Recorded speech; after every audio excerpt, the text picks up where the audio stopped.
محمد ہمارے۔ مزید نئے بیانات سننے کے لیے چینل راہ ہدایت بیان کو ضرور سبسکرائب کریں۔ بزرگوں، بڑوں کی جو باتیں ہیں ان باتوں کو دہرانا ہے، یاد دلانے کے لیے، اس لیے کہ چند حقائق جو ہے اس کو تسلیم کرنا۔ اس میں سے ایک بھی یہ ہے کہ آدمی تاثر لیتا ہے، ماحول کا لیتا ہے، مشغلے کا بھی لیتا ہے، صحبت کا بھی لیتا ہے اور حالات کا بھی لیتا ہے۔ حضور صلی اللہ علیہ وسلم کی تعلیمات میں ہے کہ مشغلہ آدمی کو متاثر کرتا ہے، ماحول آدمی کو متاثر کرتا ہے۔ بعض مرتبہ آدمی کی طبیعت سلیم ہوتی ہے، یعنی اس کی طبیعت میں سلامتی ہوتی ہے، لیکن ماحول اس کی سلامتی پر غالب آ جاتا ہے۔ ماحول کا تاثر چاہے وہ وقتی ہو، پھر احساس بھی ہو جاتا ہے، لیکن تاثر دیتا ہے۔ اسی لیے صحابہ کی زندگی میں احتیاط بہت تھا، اور ہمارے کام کے اندر کام کرنے والوں کو احتیاط کا پہلو بہت بڑا ہے۔ احتیاط، علماء نے لکھا ہے کہ احتیاط ہی تقوی تک لے جاتا ہے۔ آدمی کی طبیعت میں احتیاط آتا ہے، اس کے اندر تقوی اللہ پیدا کرتا ہے، وہ متقی بن جاتا ہے۔ متقی کی بڑی بات ہے کہ اللہ تقوی والوں کو ایسی جگہ سے روزی سے، علماء نے لکھا ہے کہ ایسی جگہ سے اللہ ان کی ضرورتیں پوری کرتے ہیں کہ جہاں سے ان کو گمان بھی نہیں۔ اور جب کوئی مسئلہ آتا ہے تو پھر اللہ ایسا راستہ نکالتے جیسا آٹے میں سے بات۔ یہ مثالیں دی گئی ہے کتابوں میں، حدیثوں میں۔ تو احتیاط کا پہلو ہو، ہاں، برتنے میں بھی احتیاط، بولنے میں بھی احتیاط، کیونکہ دعوت کے ذریعے سے ذات کا بننا اصل ہے۔ اگر اس کو سوچیں گے کہ ذات بنے گی تو ہی امت بنے گی، اس لیے کہ وہ ذات امت کا ایک فرد ہے۔ ذات بگڑ گئی تو امت بگڑ گئی، اور خدا نہ خواستہ آدمی اس محنت میں اپنی ذات کو سامنے نہ رکھے اور بھول جائے، یہ تو بڑی بات ہے۔ حضرت جی رحمۃ اللہ علیہ، امام حسن صاحب ایک مرتبہ بہت درد سے یہ بات کہی تھی حدیث سے بات کی کہ کام تو اللہ فاسق سے بھی لیتے، بلکہ اس کے آگے کی تفسیر میں لکھا ہے کہ اس سے کام لینے کے بعد بھی وہ فسق میں رہتا ہے۔ ایسا بھی نہیں کہ چلو بھی کام لے لیے تو اس کو فسق سے پاک کر دیے۔ تو کام کا مسئلہ اصل نہیں ہے، اصل ذات کا مسئلہ ہے۔ اپنی ذات کو بھولنا نہیں۔ ایسا نہیں کہ شروع میں آدمی دعوت میں اپنی ذات کی اصلاح ہدایت کے لیے لگتا ہے، بلکہ آخر دن تک بھی اس کی صحابہ کے واقعات میں آخری دن کا لکھا ہے۔ وصال کے وقت میں، انتقال کے وقت میں، وہ تو آخری وقت ہے، تو آخری وقت میں بھی اپنے بارے میں فکر مند رہے۔ ایک مرتبہ شیخ الحدیث آئے تھے، چھوٹی سی مجلس تھی، بہت مختصر، چند ہی لوگ تھے، وقت بھی تھوڑا سا تھا، تو ان کو کہا گیا کہ تھوڑی سی باتیں کرے، تو انہوں نے چند بات کی، لیکن وہ پورے دین کا خلاصہ ہے۔ پورا دین جو ہے وہ تو بہت بڑا ہے اور بہت شعبے اس کے بہت وسیع ہے، ان چند باتیں جو ہے، تو انہوں نے کہا تھا کہ اپنی زبان سے ایسی بات نہ کہنا جس کی معذرت کرنی پڑے۔ یہ پہلی بات کہی۔ دوسرے کی اشیاء پہ نگاہ نہ ڈالنا، یعنی اگر اس میں غور کریں گے تو جو شعبے ہیں دین کے، بڑے معاملات ہے، معاشرت ہے، اخلاقیات ہے، سب بات اس میں آ گئی کہ دوسرے کی اشیاء پہ نگاہ نہ ڈالنا، اور اپنے بھائی کے لیے وہی پسند کرنا جو اپنے لیے پسند کرتے۔ اللہ یہ باتیں ہمارے اندر پیدا کر دے۔ محنت یہی ہے، راستہ یہی ہے۔ الحمدللہ بہت اچھا روٹ ہے اس وقت اللہ کے فضل سے۔ ابھی جو جماعتیں گئی، دیکھو یہ کام جو ہے نا وہی سکھاتا ہے۔ اگر سیکھنے کی نیت سے محنت میں لگیں گے تو اللہ تعالیٰ کی طرف سے اس میں بہت سیکھنے کا ہے، بہت سیکھنے کا ہے۔ نہیں تو آدمی ایسا مولانا الیاس رحمۃ اللہ نے کہا اگر کوئی اور کہتا تو تھوڑا سا اس پہ اشکال بھی آ جاتا، لیکن مولانا الیاس رحمۃ اللہ نے کہا ہے کہ اگر صحیح روپ میں محنت ہوگی تو صدیوں کی خیر، اور خدا نہ خواستہ محنت کا روپ بدلا تو پھر صدیوں کے فتنے جو ہے نا۔ اس لیے ابھی ایک بات کی عرض کرنی جو سمجھنی ہے، ایک تو ہمارے بڑے حضرات کہتے ہیں کہ جس کو بھی اللہ نے اس محنت کے ساتھ نسبت دی ہے، مناسبت نہیں ہے، ابھی نسبت ہے، چل رہا ہے کام، خیر وہ بھی اللہ تعالیٰ کے یہاں قیمتی، اللہ اس کو قبول فرماوے اور اس کے ساتھ اللہ مناسبت بھی دے دے۔ لیکن ابھی جو جماعتیں نکلی اللہ کے راستے میں، اور جن ساتھیوں کے آزار کی وجہ سے وہ ساتھی رک گئے، اس راستے کا یعنی اسی لیے حدیث کی کتابوں میں اس کی اہمیت سمجھانے کے لیے کہ اس کی تاخیر، ایک تو ہوتا ہے کہ بھئی نہیں کرنا، مؤخر کر دینا، ٹال دینا، بعد میں کرنا، دیکھیں گے، وہ تو بہت آگے کی بات ہے، لیکن تاخیر مطلب یہ ہے کہ آپ بتاؤ، یہ جو واقعہ بار بار دہرایا جاتا ہے عبداللہ ابن روا رضی اللہ تعالیٰ عنہ کا، تو وہ تو آدھے دن کا فرق ہے، اور وہ بھی مسجد نبوی کی جمعہ کی وجہ سے حضور صلی اللہ علیہ وسلم کے پیچھے، اور پھر اس کے بعد انہوں نے جو اس کا صفائی دی وہ بھی یہ ہے کہ سواری تیز ہے تو منزل پہ تو ساتھ میں پہنچ جائیں گے، شام کو سارے کے سارے جب وہ پہنچیں گے تو ان کی سواری کی وجہ سے یہ بھی ان کے ساتھ ہو جائے گا، لیکن پھر بھی حضور صلی اللہ علیہ وسلم نے فرمایا کہ سارا مال خرچ کرو تو ان کو نیکی کو نہیں پہنچ سکتے، اور جس کو تم آدھا دن کہتے ہو 500 سال پیچھے۔ اس میں ایک اہم بات ہمارے ساتھیوں سے عرض کرنی ہے کہ اپنے آپ کو محنت سے وابستہ رکھنا۔ خروج تو اصل ہے، خروج تو کرنا ہے، لیکن وہ خروج وجود میں آنے کے لیے مقام پہ جڑے رہنا، اس لیے کہ یہ مولانا الیاس صاحب رحمۃ اللہ نے جو فرمایا کہ میں نے کوئی نام نہیں دیا، اگر اس کو نام دیتا تو ایمان کی تحریک دیتا۔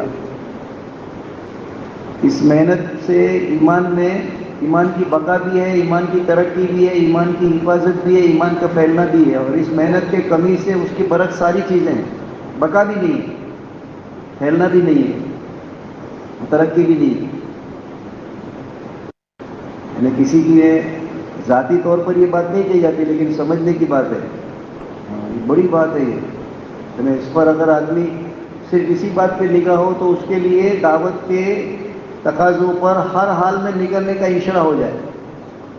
ایک ہی پہلو ہے بس، وہ ایک پہلو پہ اگر اس کی نگاہ آ جائے تو پھر ہر حال میں، حالانکہ بڑے تو کہتے ہی کہ ہر مسئلے کا حل ہے، بلکہ مولانا الیاس صاحب رحمۃ اللہ علیہ تو اس زمانے میں کہتے تھے، یعنی ان کا تو ایک ہی تھا، وہ ہر مرض کی ایک دوا، ہر بیماری کی ایک دوا، ہر مسئلے کا ہے۔ اور واقعی میں آپ سے عرض کرتا ہوں کہ چاہے وہ انفرادی ہو، چاہے اجتماعی ہو، چاہے ہمارے ہو، امت کے ہو، دینی ہو، دنیاوی ہو، ضرورت کے ہو، مقصد کے ہو، ایک ہی ہے بس، یہ کام جو ہے نا وہ سارے مسئلوں کا حل ہے، اور اس کام کو پچے پوچھ ڈالنا، سارے مسائل کو اپنے ہاتھوں سے بکھیڑا کرنا، اپنے ہاتھوں سے مسائل پیدا کرنا۔ ابھی جماعتیں جو گئی کچھ ساتھیوں کی تشکیل بھی کی، تو ساتھی آئے اپنے آزار لے کے، سمجھنے کی بات ہے، آزار لے کے وہی ساتھی آئے جو خروج کا ارادہ کیے تھے، لیکن خروج سے پہلے جڑے نہیں تھے مقامی اعمال میں، نہ مسجد میں۔ دیکھو اللہ تعالیٰ کے دستور ہے اور اللہ کے ضابطے ہیں، جب بندہ اپنے بس کی کر لیتا ہے تو اللہ جو اس کے بس میں نہیں، اللہ اپنی قدرت سے کرتے ہیں، لیکن اس کے لیے علماء نے لکھا ہے کہ شرط ہے کہ یہ اپنے بس کی کرے، یہ اگر اپنے بس کی نہیں کرے گا تو اللہ اپنے قدرت سے جو اس کے بس میں وہ نہیں کرے گا، نہیں کریں گے، دستور ہے، یہ اللہ کی سنت ہے۔ اتنا عجیب یہ محنت ہے کہ اگر آدمی اس بات کو سمجھ لے کہ اگر اس کے تقاضے کو پچے پوچھ ڈالا ہے تو اس نے اپنے ایمان کو ارادتاً نیچے لانے کا ارادہ کر لیا اس نے ارادہ، کیونکہ آنا ہی آنا ہے۔ مولانا الیاس صاحب نے لکھا ہے کہ یہ ایسی گاڑی ہے جو ایک جگہ رکتی نہیں ہے، یا تو آگے جائے گی یا پیچھے جائے گی، ٹھہرتی نہیں۔ تو وہ ساتھی آ کے آزار بتائے، خیر وہ تو ایک دوسری بات ہے، لیکن بعد میں ان کے جانے کے بعد ان کے ساتھ تو ان کے کیا کریں گے، آزار کے حساب سے ان کی رعایت کی جائے گی، اس لیے کہ امت کمزور ہے، اس کو اگر اندر سے اگر کسی کا داہیہ ہے تو بڑے سے بڑی اگر چیز کے حالات میں جائے، بلکہ لکھا ہے کہ جو ہمارے حضرات فرماتے کہ جتنے آزار کے ساتھ جائے گا اتنی مدد ہی ساتھ ہوگی، جتنے آزار کے ساتھ جائے گا اتنی مدد اللہ کی اس کے ساتھ ہوگی۔ تو ان کو کہہ دیا چلو بھائی وہ خروج میں نہیں جا سکے، لیکن روزانہ کا جو وقت ہے، جو مجبوری کے درجے میں جو کاروبار کا نوکری کا نہیں چھوڑ سکتے، اس کے علاوہ کا وقت ہے، اس کے علاوہ کے وقت میں سستی کرنا، ضائع کر دینا، وقت برباد کر دینا، مسجد میں نہیں آنا، اعمال میں نہیں جڑنا، تعلیم مسجد میں ہوتی باہر کھڑے رہ کے باتیں کرنا۔ ایک میں مثال دے رہا ہوں، یہ تو ایسی ناقدری ہے کہ پچھلی بھی چلی جائے گی، آگے کی تو کیا ہاتھ میں آئے گی، پچھلی بھی چلی جائے گی۔ پھر ایسی یہ دور بہت نازک دور چل رہا ہے، ہاں، اور یہ ایک چیلنج کا دور ہے ایمان والے کے لیے، کہ اگر اس کو ایمان کی، اسی لیے ایک زمانہ آئے گا نا کہ دین ایسا جیسے ہاتھ پہ انگارہ رکھنا، مذاق نہیں۔ تو وہ انہوں نے جو آزار رکھے، میں آپ کو ایک بات سمجھانا چاہتا ہوں کہ اگر وہ اس خروج کے وقت کے آنے سے پہلے اگر اپنے بس کی جو کوشش ہوتی اس میں جڑ جاتے، جو روزانہ کے اعمال میں چلے گا، بڑے سے بڑے تقاضے کے لیے اللہ اس کو اشرا دیں گے۔ مسئلہ اس کے اشرا کا ہے، اندر کا اشرا ہوگا تو باہر کا تو انتظام تو ہے ہی اللہ کے وہاں، ہو چکا ہو۔ اگر اندر کا انشرا ہے تو باہر کا تو انتظام ہو چکا، لیکن اگر اندر کا انشرا نہیں ہے تو باہر کے سارے حالات سازگار کے باوجود بھی آگے نہیں بڑھ سکتا۔ یہ کام ایسا نہیں ہے کہ یہ آدمی سوچ سے، عقل سے کرے، یہ تو وہی ساتھی رہ گئے جو اپنے مقام پر اپنے اعمال میں مسجد میں نہیں جڑتے تھے، کیونکہ وہ نہ ایمان اس سطح کا تھا کہ وہ قربانی دے کے جا سکے، اور نہ وہ اللہ کی مدد کے حقدار بنے، رہ گئے پیچھے۔ پھر میں نے ایک بات کہ جانے کے بعد موقع ہوگا تو ان سے الگ سے بیٹھ کے بھی بات کریں گے، یہ حضور صلی اللہ علیہ وسلم کی تعلیمات میں ہے۔ ہماری اللہ کرے کہ ہماری عقل بولتے نا، ہاں،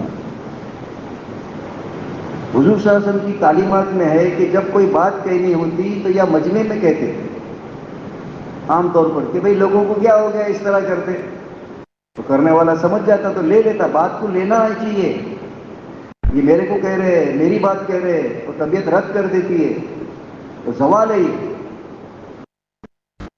تو یہ سنت ہے کہ عام طور پہ کوئی بات کہی جائے گی تو جس کے لیے وہ بات کہی جائے گی اس کو لے لینی چاہیے، کیونکہ ہر ایک کو تو اپنی اصلاح کی فکر کرنی ہے، میری اصلاح ہو جائے، اس لیے کہ 100 خوبیاں ہیں، اگر ایک اس کے اندر کوئی چیز اس کے منفی ہے تو وہ 100 خوبیوں کو دبا دیتی ہے، 100 خوبیوں کی کوئی اس کے اندر کوئی خوبیاں نمایاں نہیں ہوتی۔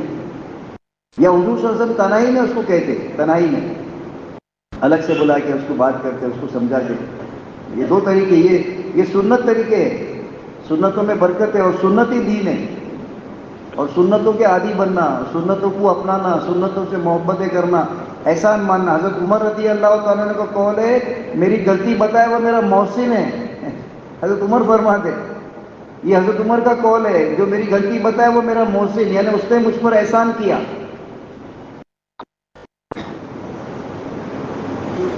اور اگر ایسا کریں گے تو محسن بھی غلطیاں نہیں بتائیں گے، ہاں، جب غلطیاں نہیں بتائیں گے تو آدمی کہاں پہنچ جائے گا؟ آدھا راستہ تو پہنچ گیا ہے، باقی آدھا ہے، واپس آ جائے، اللہ لے کر آ جائے واپس۔ آدمی کو اندازہ نہیں ہوتا، ایک طبیعت کا زوم رہتا ہے جو اس کو پتہ ہی نہیں چلتا ہے، اس کے زوم کی وجہ سے۔ اس لیے دوستو اپنی، پھر میں ابھی ایک آخری بات آپ سے عرض کرتا ہوں کہ ایک زمانہ آئے گا، دیکھو یہ بات سمجھنی ہے، ابھی جو کارپوریٹ کمپنیاں کام کرتی ہیں نا، کارپوریٹ میں ہمارے ساتھی کام کرتے ہیں، تو وہاں تو ان کی پوری، ابھی ایک ساتھی آگے مشورہ کر رہے تھے، تو وہ تو گنجائش ہی نہیں ہے کبھی زندگی میں چھٹی لے سکیں گے، تو انہوں نے کہا کہ یا تو میں جاب چھوڑ دوں یا نہیں جاؤں جماعت میں، دو میں سے ایک چیز ہے۔ ہم اس کو کیا کہیں گے؟ وہ تو اس کے کرنے کی چیز ہے، فیصلہ ایمان کے ساتھ معاملہ آیا اس کا۔ تو میں آپ کو اس لیے کرتا ہوں کہ یہ حدیث کا مفہوم ہے کہ ایک زمانہ آئے گا کہ سب چیز دجال کے قبضے میں ہوگی، ہے تو اللہ کے قبضے میں، لیکن اللہ اختیار دیں گے، اور صرف اس کی ایک شرط ہوگی، تم مجھے رب مانو۔ یہ ہے دور، یہ دور ہے، رب مانو، یعنی مجھے پالنا والا مانو کہ بھئی میں پالتا ہوں، میں رب ہوں، تو پھر تمہارے لیے کھانا بھی ہے، تمہاری بھی حفاظت بھی ہے، اور تمہاری زندگی بھی ہے، اور نہیں تو نہیں ہے. تو یہ اس میں سمجھنا ہے. دنیا کے اندر جو چلنا ہے نا، اس کو دین کو بچا کے چلنا ہے، ورنہ بہت بڑوں کا ایک قول ہے جو تاریخ میں لکھا ہوا ہے کہ جب لوگوں نے کہا کہ ہمارے تو یہاں پر ایمان کے بچانے کے لیے، تو کہا کہ پھر تم اس کے بارے میں سوچو اور اس کو ہجرت کرو. اگر تمہاری کوئی جگہ پہ ایمان محفوظ نہیں ہے تو وہاں سے تم کو ہجرت کہتے ہیں اس سے باہر نکلنا. ہجرت کہتے کوئی یہ نہیں کرنا کہ بھئی ملک بدلی کرے، شہر بدلی کرے. ہجرت کہتے ہیں اس میں سے نکلنا، باہر نکلنا. تو یہ ایسا ہے کہ اگر یہ کریں گے تو یہ نہیں کر سکتے، یہ نہیں کر سکتے. تو معمول کا جو وقت ہے وہ تو سالانہ وقت ہے. اور یہ بات تو تسلیم کر لینی چاہیے کہ اگر کسی کا سالانہ وقت نہیں لگ رہا ہے تو یوں سمجھو کہ اس کے ایمان کی سطح نیچے آ رہی ہے، آئے گی، ہوگا، نہیں ہوگا، اس کی دوسری کوئی چیز بھرپائی نہیں کر سکتی. اور کوئی سالانہ نہیں لگتا ہے تو سالوں سال نہیں لگتا ہے، وہ تو ٹھیک ہے. خوش رہنے کے لیے تو اچھا ہی ہے کہ آدمی تبلیغ میں لگا ہی ہوا ہے، دعوت میں لگا ہوا ہے، لیکن دعوت اور تبلیغ سے دور دور تک کوئی واسطہ نہیں ہو سکتا، کیونکہ اس کا تعلق تو اعمال سے ہے، اعمال سے وابستگی سے واسطہ ہے. اس لیے دوستو بہت اللہ کا فضل ہے، بہت اچھا رخ ہے. اور اکثر مجمع جو ہے نا وہ کام کی طرف ہے اور قربانی کی طرف ہے. اب یہ فکر کی چیز ہے، محنت کی چیز ہے کہ جو ہے، دیکھو یہ دعوت کا اسلوب ہے. میں آپ کو ایک بات سمجھانا چاہتا ہوں. نظام الدین مرکز پر ایک ملک کی کارگزاری بھی تو انہوں نے کہا کہ الحمدللہ ہمارے یہاں پر ایسی مسجد ہے کہ روزانہ جماعتیں نکلتی ہے، سہ روزہ کارگزاری میں انہوں نے کہا کہ اللہ کے فضل سے ایسی مسجدیں ہو گئی کہ روزانہ جماعتیں نکلتی ہے. تو حضرات نے کوئی شاباشی اور تعریف نہیں دی، کہا کہ آپ کوشش کرو کہ ہر نماز کے بعد جماعت نکلے. ایک مرتبہ یہاں پر اپنے مدنی کے مشورے میں کوئی آگے کی سطح کی بات ہو رہی تھی، تو ساتھیوں نے کہا کہ ابھی تو مانا وقت ہی نہیں لگ رہے اور آگے کی کوئی بات تقاضا رکھا جائے گا. تو ہمارے بڑوں نے کہا کہ اگر آگے کا تقاضا رکھو گے تو پیچھے کی بھی ترتیب قابو میں آئے گی. اگر آگے کے تقاضے پہ نہیں رکھو گے سامنے تو پیچھے کی ترتیب بھی ہاتھ سے چلی جائے گی. تو دوستو اپنی قربانی میں آگے بڑھنا، جو چیز بڑھتی ہے وہ باقی رہتی ہے. ایک موقع ہے اور اس وقت ایک نازک وقت ہے. اجتماع جو ہے نا یہ بہت امتحان کی چیز ہے، افراد کے لیے بھی اور اجتماعی طور پر بھی. اور اجتماع تو ہو جائے گا، وہ کیا مجمع جڑ جائے گا، حضرات آ جائیں گے، وہ بات نہیں ہے. لیکن وہ اجتماع اللہ کے یہاں قبول ہو جائے اور پچھلی جو کوتاہی ہوئی ہے اس کی بھی تلافی ہو جائے اور آگے کے لیے اللہ کے یہاں سے اور خیر کے سطح امت کے لیے دروازے کھل جائے.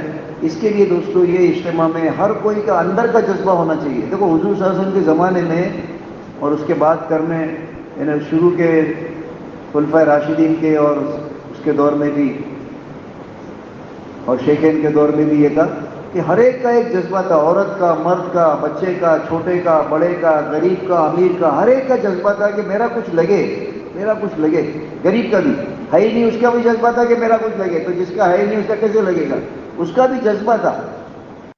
ہمارے استاد کہتے تھے کہ قیامت کے دن عمل نہیں، اس کا جذبہ پیش ہوگا، کس جذبے کے ساتھ وہ عمل کو کیا اس پر اس کا فیصلہ ہوگا. عمل کی شکل پہ نہیں ہوگا. عمل کی شکل تو بڑی ہے، شہید کی ہے، سخی کی ہے، تو شکلیں ہیں، لیکن جذبہ اس کا جذبہ اس کو نیک اور بد بناتا ہے. تو ہمارے اللہ کا یہ جذبہ ہو جائے ہر ایک کا.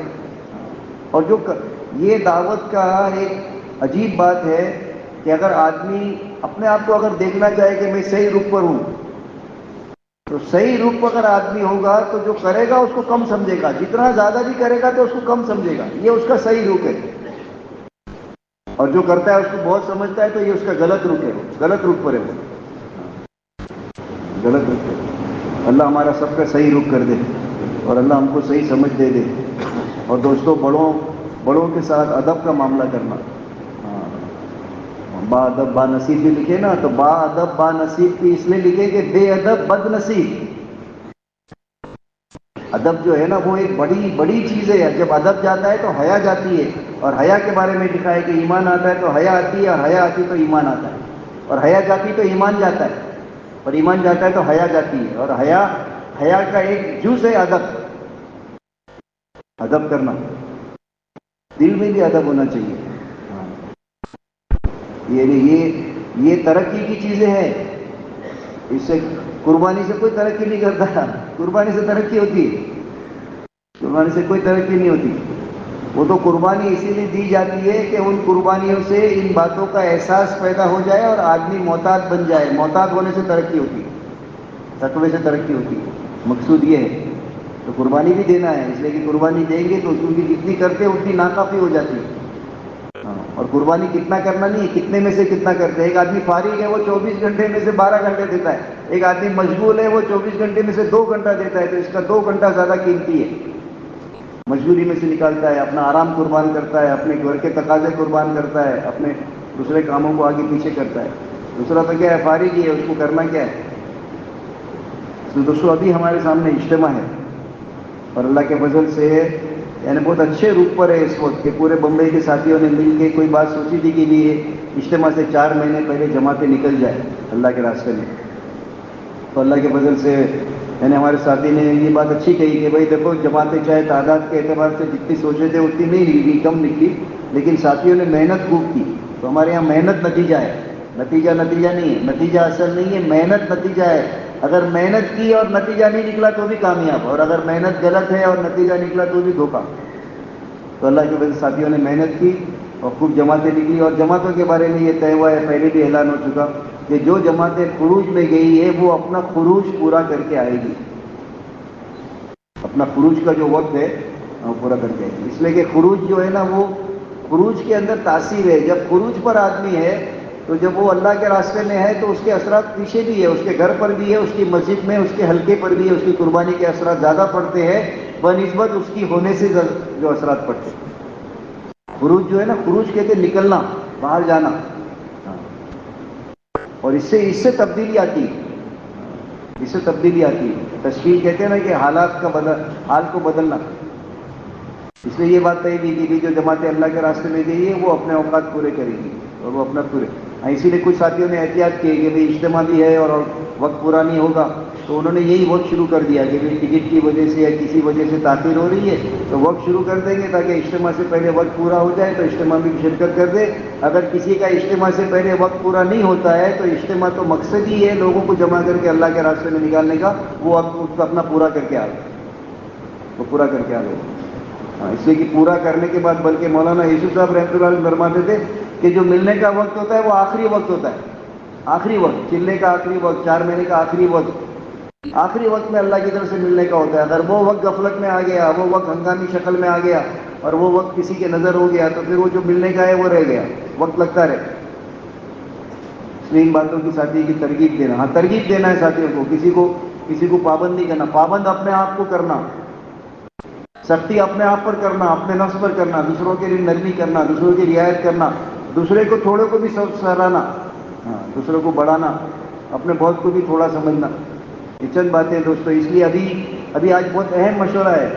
آج کا مشورہ اہم ہے. مشورے تو ہمیشہ اہم ہوتے, لیکن یہ بات اس لیے کہ ایک روٹ پر اللہ کے فضل سے خروج کا ہو گیا. اب ہمارے پاس 4 مہینے ہیں. اکتوبر کا مہینہ چند دن گزر گئے, اس میں نومبر, دسمبر, جنوری کی 31 کو, فروری کی 1-2 کو تو اجتماع ہے. تو جنوری کی 31 کیا, وہ تو ہمارا یہ عملہ جو ہے وہ تو 25 سے ہی وہ ہو جائے گا, اس میں کام میں لگ جائے گا, بلکہ اس سے پہلے ہی کام میں لگا ہوا ہے. تو ابھی سے لے کے پورے بمبئی کو ایک فکر کے ساتھ کن باتوں کو چلانا ہے ان باتوں کو یہاں پر کہا جائے گا. ہر ساتھی جو بھی تقاضا آوے وہ اپنے آپ کو تیار کرے, خود بھی دے دے اور ساتھیوں سے بھی دلا دے. بالکل. بلکہ ساتھیوں نے کہا تھا کہ عزائم کریں گے تو ایک عزائم یہاں سے دیے جاوے, بجائے اس کے کہ ہم خود بیٹھ کے عزائم کریں کہ ہم کتنی جماعتیں نکال سکتے ہیں. عزائم کہتے ہیں جتنا ہماری عقل اور سوچ ہے اس سے زیادہ آگے کے اللہ کے بھروسے پر, اللہ کے خزانے پہ نگاہ رکھ کر اور اللہ پر بھروسہ کر کے آگے کے عزائم کرنا. پھر اس کے عزائم سے بھی جماعت نہیں نکلے گی, لیکن ان عزائم کے بعد ساتھی فکر مند ہو جائیں اور اس کے بعد ساتھی جو ہے نا وہ محنت جو درکار ہے اس میں لگے اور دعا کی طاقت لگے گی تو انشاءاللہ اللہ کا معاملہ ایسا بھی ہے کہ جتنے عزائم ہیں اس سے بھی زیادہ اللہ دیں گے. تو اس کے وہاں کیا کمی ہے. اللہ تعالیٰ دلوں کے بھی مالک ہے, اللہ حالات کے بھی مالک ہے اور چیزوں کے بھی مالک ہے. چیزوں کے بھی مالک ہے. یعنی مالک مطلب یہ کہ چاہے تو نفع کی شکل میں نقصان, نقصان کی شکل میں نفع, عزت کی شکل میں بے عزتی, بے عزتی کی شکلوں میں عزت, حفاظت کے اندر ہلاکت, ہلاکت کے نقشوں میں شکلوں میں حفاظت. اللہ ہے قادر. اللہ اس پر قادر ہے۔ تو دوستو یہ مجمع ماشاءاللہ قیمتی مجمع ہے، اور جو ہمارے ساتھی جماعتوں میں گئے ہیں ان کے بھی اثرات پڑیں گے۔ یہ اچھا موقع ہوتا ہے، زمین نرم ہوتی ہے، گھر سے لوگ نکلے، مسجد سے نکلے، محلوں سے نکلے، بستیوں سے نکلے، ان کی نکلنے کی خروج کی وجہ سے پیچھے لوگوں کے دل نرم ہے، اس کا فائدہ اٹھانا، ان کو مسجد میں جوڑنا، ان کو اعمال میں جوڑنا، ان کو سہ روزہ، کم سے کم سہ روزہ کی جماعتیں، آج بہت ساری باتیں آئے گی کہ بھی کیا کیا ترتیب بنانی ہے، کیا کیا اس کو کرنا ہے، کن کن شکلوں کے ساتھ ہم کو آگے بڑھنا ہے، تاکہ ابھی سے لے کے اجتماع تک پوری طرح سے اچھی خاصی محنت ہو جائے اور ایک بہت بڑی تعداد میں خروج میں اللہ کے راستے سے جماعت اجتماع سے نکل جائے۔ کریں گے سب انشاءاللہ۔ اللہ تعالیٰ بھائی ہمارے جمع ہونے کو بھی قبول فرمائے، اور جو تقاضے اللہ ان کے لیے ہم سب کے لیے پورا کرنا آسان فرمائے۔ اور یہ ہمارا کام تو ایسا ہے کہ میں کروں گا بس۔ ہمارے بہت بڑوں نے ایک بات عجیب کہی کہ اس کام میں مٹنا ہے، اپنے آپ کو فنا کرنا، اپنی حیثیت کو فنا، اپنی عزت کو فنا، اپنے مقام کو فنا۔ یہ بنانے والا کام نہیں، مٹانے والا کام ہے۔ جو مٹاتا ہے تو پھر اللہ بناتے، اللہ حیثیت بناتے، اللہ مقام بناتے، اور اللہ اس کی سب بناتے۔ تو یہ بنانے والا